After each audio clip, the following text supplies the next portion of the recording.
Emotional manipulation in human relationships traverses an extremely delicate terrain. We are about to explore a controversial topic that raises profound ethical questions: the possibility of influencing someone's emotions to create genuine dependency. Before we proceed, it is essential to establish the difference between manipulation and persuasion. While persuasion seeks to influence immediate behaviors or decisions, emotional manipulation works on the deeper layers of a person, creating a constant need for presence and affection that surpasses common desire. Imagine that feeling of anxiety when your phone is out of battery and you can't check your social media, or the restlessness of a smoker who hasn't had a cigarette for hours. It's about this type of need we are talking about, but transported to the context of relationships. A need that manifests in the body, mind, and emotions. The neurological mechanisms behind this dependency are fascinating. When we experience moments of intense emotion with someone, our brain releases a cascade of neurotransmitters like dopamine and oxytocin. Dopamine is the same substance released when we experience something pleasurable like chocolate, sex, or drugs. Oxytocin, known as the love hormone, strengthens emotional bonds and trust. Together, they create a reward cycle that makes us repeatedly seek the source of these stimuli. Have you ever noticed how some songs move your emotions even after years without hearing them? Or how certain scents instantly transport you to specific memories? This happens because emotionally intense experiences are etched into our limbic system, the part of the brain responsible for emotions. It is precisely this mechanism that makes it possible to create such a deep emotional connection that generates dependency. Modern psychology recognizes that human beings develop different attachment styles from childhood. People with anxious attachment tend to constantly seek validation and emotional security, while those with avoidant attachment maintain emotional distance for fear of being abandoned. Understanding these patterns is the first step to understanding how emotional dependency develops. Let's observe a practical example of this dynamic. Remember the case of Justin Bieber, who achieved meteoric success at a very young age. Various interviews, he reported how the rapid attainment of wealth and fame left him without a clear purpose, culminating in episodes of deep depression. When everything comes easily, when there are no more mountains to climb, humans tend to lose interest and seek increasingly intense stimuli. The same occurs in relationships. When you become completely available and predictable, when you offer no challenges or mysteries to be unraveled, the person gradually loses interest, no matter how painful that may seem. It's like watching a movie whose ending you already know, or playing a game you've completely mastered. The experience loses its shine. The technique we are going to discuss operates precisely on this principle of emotional intermittency. It involves creating a variable reinforcement pattern, the same mechanism used in gambling and social media to keep people engaged. When emotional rewards come at unpredictable intervals, the brain remains in a constant state of alert and anticipation, creating a much stronger dependency than if these rewards were constant. Think about the impact of a loving message after a period of distance, or the power of a gesture of affection when least expected. These moments of reconnection release a much larger amount of dopamine than routine interactions, creating emotional peaks that are recorded in emotional memory. It's like the first bite of a delicious meal after hours of fasting. The taste is incomparably more intense. Studies in neuroscience demonstrate that the human brain is programmed to seek patterns and predict outcomes. When interactions follow a predictable pattern, the brain quickly adapts and loses interest. However, when there is an alternation between presence and absence, between emotional warmth and distance, the brain is constantly trying to decipher the pattern, maintaining high levels of attention and emotional engagement. The American writer Ernest Hemingway captured this dynamic precisely when he wrote, "The best way to find out if you can trust somebody is to trust them." It is precisely this alternation between companionship and solitude, presence and absence, that creates the foundation of emotional dependency. It is not about simply disappearing and reappearing arbitrarily, but about creating an emotional rhythm that keeps the other person connected even during your absence. In human relationships, predictability is a double-edged sword. On one hand, it brings security and stability. On the other, it can lead to stagnation and disinterest. It is important to understand that mystery and challenge are not just triggers for initial attraction, but fundamental elements to maintain emotional vitality over time. When someone can completely decipher the other person, when there is nothing left to discover, interest naturally wanes. Research in evolutionary psychology suggests that this mechanism was essential for our survival as a species. Our ancestors needed to be constantly attentive to patterns and changes in the environment to identify dangers and opportunities. This same neural programming now influences our modern relationships, making us constantly seek to understand and predict the behavior of those we care about. When we apply this knowledge to romantic relationships, we realize that the technique of creating emotional dependency involves three fundamental components: creating intense emotional peaks, followed by periods of calculated distancing, and, finally, meaningful reconnections that reactivate and reinforce the emotional bond. This cycle, when repeated, creates a powerful neurological association that links you directly to the other person's brain's reward circuits. It is important to emphasize that we are not talking about ghosting or abusive behaviors like prolonged coldness. These practices cause genuine emotional harm and rarely result in healthy relationships. The technique we discuss here is much more subtle and psychologically grounded. It is about creating a rhythmic pattern of emotional investment that reflects the very nature of human relationships, which naturally fluctuate between closeness and autonomy. In practice, this can manifest in various ways. It can be alternating between periods of total presence and attention and moments when you prioritize your personal goals and interests. It can be varying the intensity of your displays of affection so that they never become completely predictable or guaranteed. Or it can be creating unexpected moments of deep connection that contrast with daily routines. Another crucial element of this technique is emotional contrast. Neuroscientist Robert Sapolsky demonstrated in his studies that the human brain does not record absolute emotional states, but rather relative changes. In other words, it is not a constant level of happiness that creates neurological impact, but the transition from one emotional state to another. The greater the contrast, the more powerful the impression left on the nervous system. This explains why reconciliations after conflicts can create such strong bonds, or why unexpected gifts have a much greater emotional impact than those that are anticipated.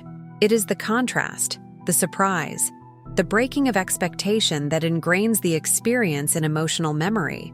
When you deliberately create these emotional contrasts, you are essentially programming the other person to associate your presence with neurological pleasure peaks. A classic example of this mechanism can be seen in the phenomenon of love addiction, the seemingly irrational attraction to emotionally unavailable or inconsistent partners. It is not about emotional masochism, but a neurological response to affective intermittency. The moments of connection with these partners are so intensely contrasted with periods of absence that they create an extremely powerful emotional bond, often surpassing more stable and predictable relationships. The most memorable and impactful relationships are often marked by this dynamic of variable intensity. Think of the most striking couples in literature and cinema, from Jay Gatsby and Daisy Buchanan in The Great Gatsby to Jack and Rose in Titanic. What makes these stories so captivating is not just the love itself, but the obstacles, separations, and reunions that intensify the emotional experience.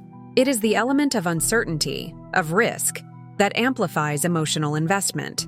Psychologist Helen Fisher, a specialist in romantic love, discovered through neuroimaging studies that the brain of someone in love exhibits activities very similar to the brain of someone addicted. The same regions that light up when a drug addict sees images related to their drug of choice also activate when someone in love looks at photos of their beloved. This neurological similarity explains why emotional intermittency can create a type of addiction to another person. It is essential to understand that implementing this technique requires a delicate balance.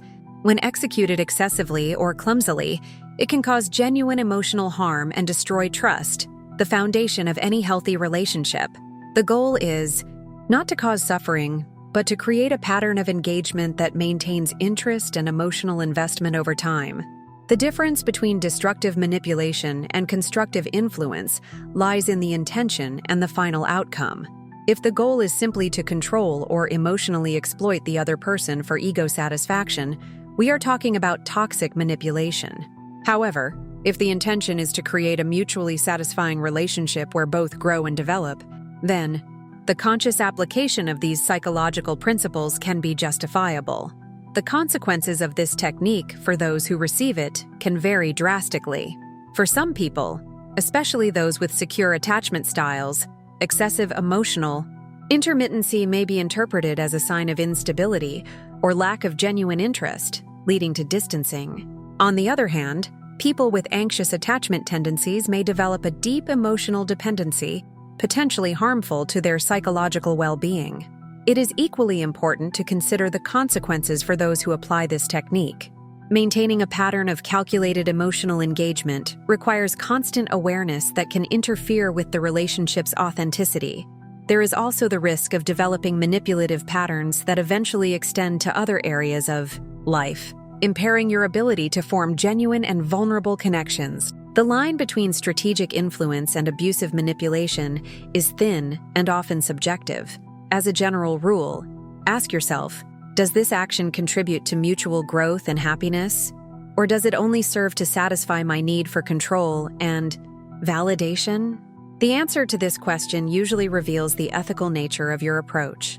One of the clearest signs that you have crossed this line is when the other person starts to show signs of chronic anxiety, obsessive behavior, or loss of identity.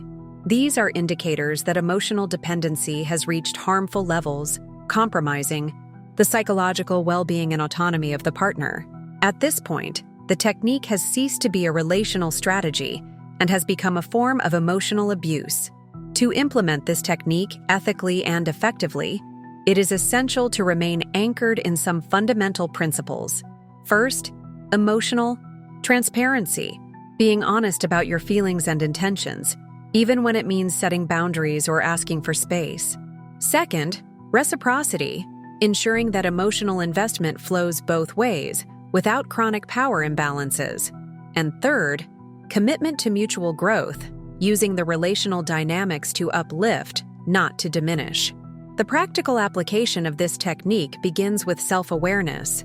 Before attempting to influence another person's emotions, it is essential to understand your own needs, limits, and emotional patterns. Without this foundation, you run the risk of creating dynamics that will eventually backfire, resulting in unstable or toxic relationships. The next step is to develop a keen sensitivity to the other person's emotional responses. Observe how they react to different levels of closeness and distance, varied displays of affection, surprises, and challenges. Each person has their own emotional code, a unique combination of triggers and responses that you need to decipher to create a truly deep connection. Armed with this knowledge, you can begin to deliberately create impactful emotional experiences. This can include moments of genuine vulnerability that create deep intimacy, followed by periods where you prioritize your independence and personal goals. Or it can be alternating between light, casual conversations, and deep discussions that touch the core of who you both are. A concrete example: imagine you spent an intense evening of emotional connection with someone. Deep conversations, authentic laughter, perhaps physical intimacy. Instead of immediately seeking to repeat this experience the next day, you consciously take a step back, focusing on your own activities and interests, not in a cold or distant manner, but simply prioritizing your personal balance. When you reconnect, days later, the emotional intensity will be significantly greater than if you had maintained constant contact. Another practical example involves digital communication. In our era of constant availability, simply not responding immediately to every message can create a healthy level of unpredictability. We're not talking about deliberately ignoring the person, but establishing a pattern where your attention isn't automatically guaranteed, but rather something to be valued when it occurs. Body language also plays a crucial role in this dynamic, alternating between moments of intense physical contact, prolonged eye contact, meaningful touches, and periods of greater physical independence creates the same variable reinforcement pattern discussed earlier. It's the difference between being constantly glued to the person and creating specific moments of deep physical connection that stand out for their intensity and significance. Voice is another powerful tool in this technique. Variations in tone, rhythm, and volume of speech can create distinct emotional impressions that are etched in emotional memory.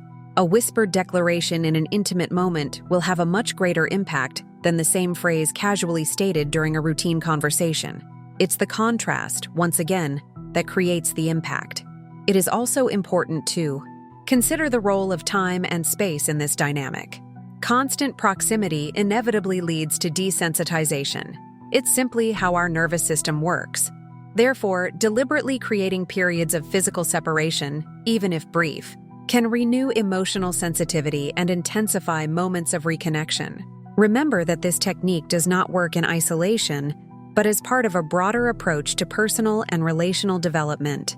If you have nothing substantive to offer, if you are not constantly evolving as a person, expanding your knowledge, refining your character, no psychological technique will be sufficient to create a genuine and lasting bond.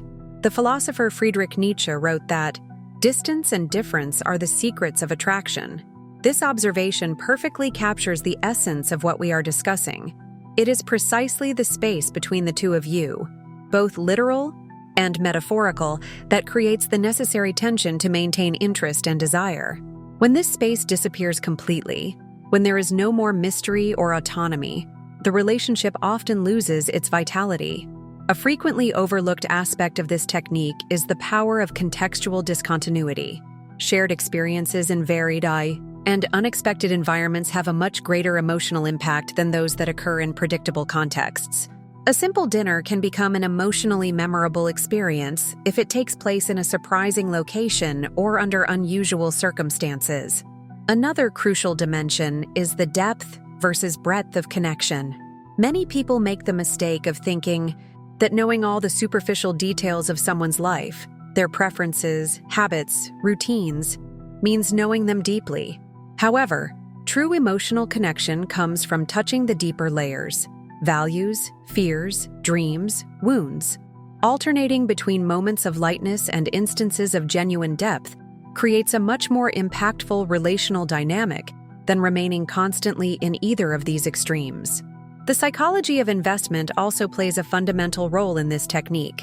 The more we invest in something, time, emotional energy, resources, the more we value that investment.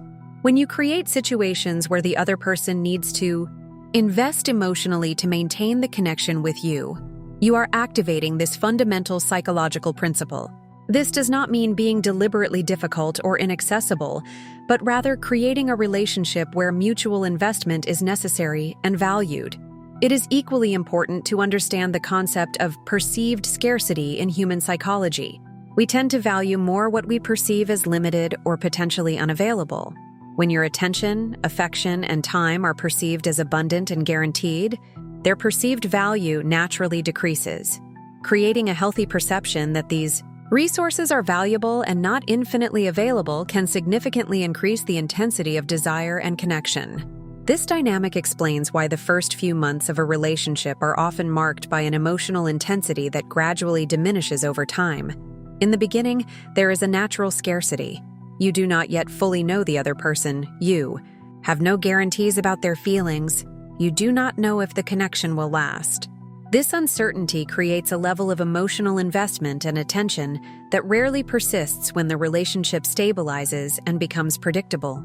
The question then becomes how to maintain elements of this initial dynamic without compromising the security and trust necessary for a healthy relationship. The answer lies in creating a form of safe uncertainty, situations where there is room for surprise, mystery, and renewal within a fundamentally reliable and stable context.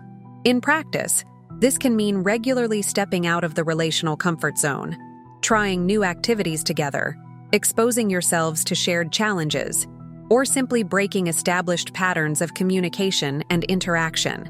Each of these experiences creates an opportunity to rediscover unknown aspects of each other. reactivating the neurological circuits associated with novelty and the pleasure of discovery. It is also crucial to understand the role of emotional validation in this dynamic. Human beings have a fundamental need to feel that their emotions are understood and accepted. When you can deeply validate someone's emotions, especially after a period of distance or conflict, you create a sense of relief and connection that literally releases pleasure and bonding-related chemicals in the other person's brain. A concrete example: after a period focused on your own projects or interests, you dedicate full and present attention to the other person, demonstrating a deep understanding of something they shared with you weeks before. This type of belated but significant validation communicates that even when physically absent, they remain emotionally present in your mind, a highly powerful message to create. Emotional dependency. Timing is absolutely crucial in applying this technique. There is a perfect moment to intensify the connection, just as there is an ideal time to create space.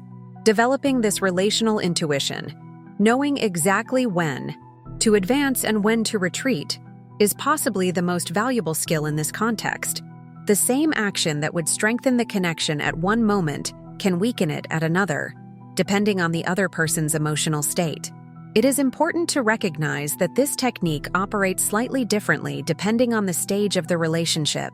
In the initial stages, when natural chemistry and novelty already create a high level of dopamine and norepinephrine, emotional intermittency should be applied with extreme subtlety to avoid disrupting the natural development of the connection.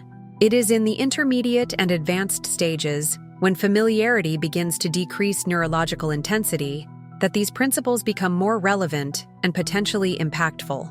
Another fundamental aspect is understanding that emotional dependency, when healthy, is not unidirectional. In balanced relationships, there is mutual interdependence. Both partners develop an emotional need for each other that enriches their lives without compromising their fundamental autonomy. When only one person develops dependency, the power imbalance often leads to harmful dynamics.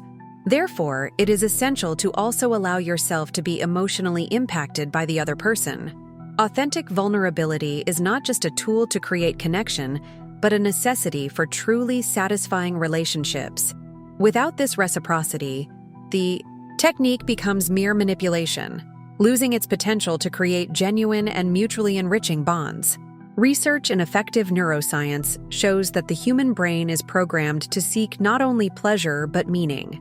Emotionally intense experiences that also carry a deep sense of meaning have a much more lasting neurological impact than those that offer only momentary satisfaction.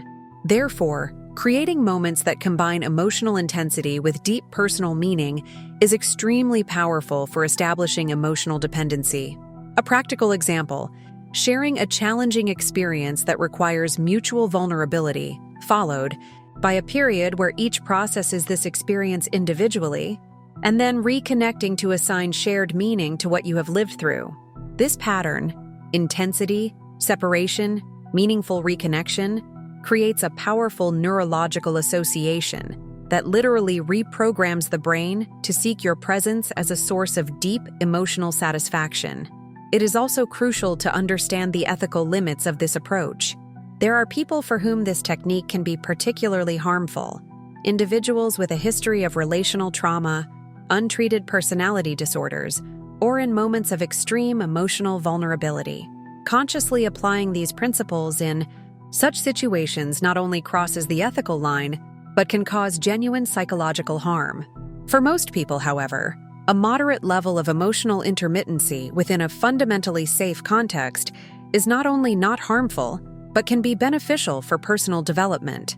The ability to tolerate separation without excessive anxiety, to maintain your center even when the other person distances themselves, is a valuable emotional skill that overly fused relationships do not allow to develop.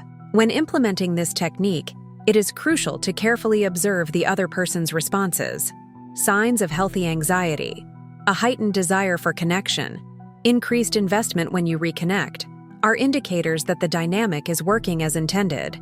On the other hand, signs of genuine suffering, insomnia, loss of appetite, difficulty concentrating, expressions of despair, are clear warnings that you have crossed ethical boundaries and are causing real harm. Ultimately, the most powerful and sustainable emotional dependency does not come from techniques or strategies, but from the genuine connection between two authentic, constantly evolving human beings. When you continuously grow as a person, regularly bringing new energies, ideas, and experiences to the relationship, you naturally create the contrast and novelty needed to maintain interest and emotional investment over time. The true art lies not in creating emotional dependency through calculated techniques, but in building a dynamic relationship where emotional interdependence arises organically from deep connection and shared growth. In this sense, the best trick to make someone stay emotionally connected to you is simply to continuously become a better person, a more conscious, present, and authentically emotionally deep individual. This technique, when applied with awareness and ethics, is not about manipulating or controlling, but about understanding and working with the natural rhythms of human connection. It is about recognizing that relationships, like all living things, need space to breathe, variation to maintain vitality, and challenges to grow. In the end, the question is not whether you can make someone addicted to you, but whether you can create a relationship where both choose to continue investing emotionally because the connection fundamentally enriches their lives. This is the difference between toxic dependency and a healthy connection. A toxic dependency arises from imbalance and control, while a healthy connection arises from mutual growth and shared freedom. Genuine and healthy emotional dependency is characterized not by desperate need but by conscious preference, the continuous choice to invest in a connection that consistently adds value to your life. And this is the only form of relational addiction worth cultivating. The one that liberates rather than imprisons, that expands rather than limits, that elevates rather than diminishes. The final paradox of this technique is that when implemented with your highest intention, it eventually becomes unnecessary. As the connection deepens and matures, the need for conscious strategies diminishes, giving way to a natural rhythm of closeness and autonomy that sustains both the relationship's vitality and each partner's individual integrity. Instead of seeking to control or manipulate another person's emotions, strive to create a relational space where both of you can continuously rediscover, surprise, and inspire each other. This is the true forbidden technique, not because it is manipulative or unethical, but because it is radically opposed to the superficial and transactional vision that dominates many discussions about relationships in our current culture. In the end, the deepest and most enduring connection does not come from applying techniques, but from the courage to be authentically yourself while continuously evolving and expanding. It is this paradoxical combination of consistency and growth, familiarity and surprise, that creates not just emotional dependency, but something far more valuable, a bond that continuously enriches and transforms both lives it touches.